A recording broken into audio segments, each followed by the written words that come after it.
You can't go anywhere if you are not seeing anything. Everybody God sent, he showed them something. He told Abraham, lift up your eyes and see. He said, as far as your eyes can see, I've given to you. Anybody you see who is desperate, who is aggressive, he is seeing something. Because that thing he's seeing is his destination. And so anything that does not look like it cannot get his time or his attention. So you must learn, when God gives you a vision, learn to keep it clear. Learn to keep it fresh. I know I'm a preacher. So one thing I do is to watch preachers that have gone ahead of me. When I see the impact their lives command, I know I've not started. So my results today cannot distract me. Because when I see what they are doing, I know I'm just starting.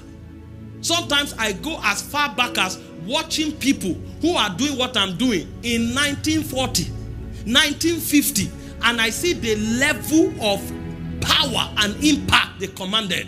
And I told myself, I came 80 years after them, and this is what I'm doing, is child's play. Sometimes when I read my Bible and I see the impact that people who call themselves apostles wrought, I tell myself, if God says all the apostles should stand, I doubt it I will stand there.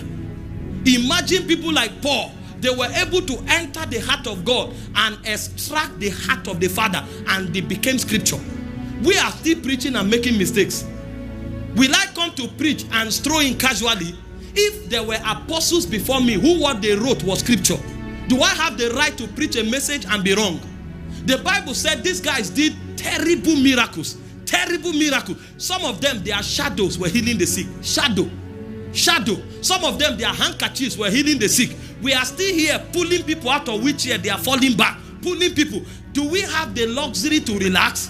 So the way I keep my visions fresh is by looking at those who have run that path. He said, follow them. Hebrews 6:12. Who through faith and patience have obtained the promise. You say you are a politician. You say you are a leader. You say you are a scientist. How many scientists do you know? You can't impact that world. And then how many Christian scientists do you know who broke through in knowledge and who still impacted their world by the power of the kingdom? You don't know any of them. How can you excel?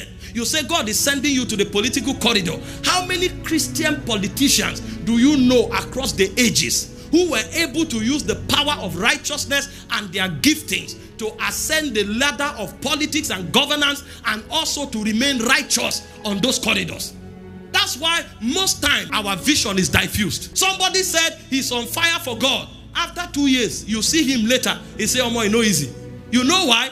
He didn't know how to manage his vision.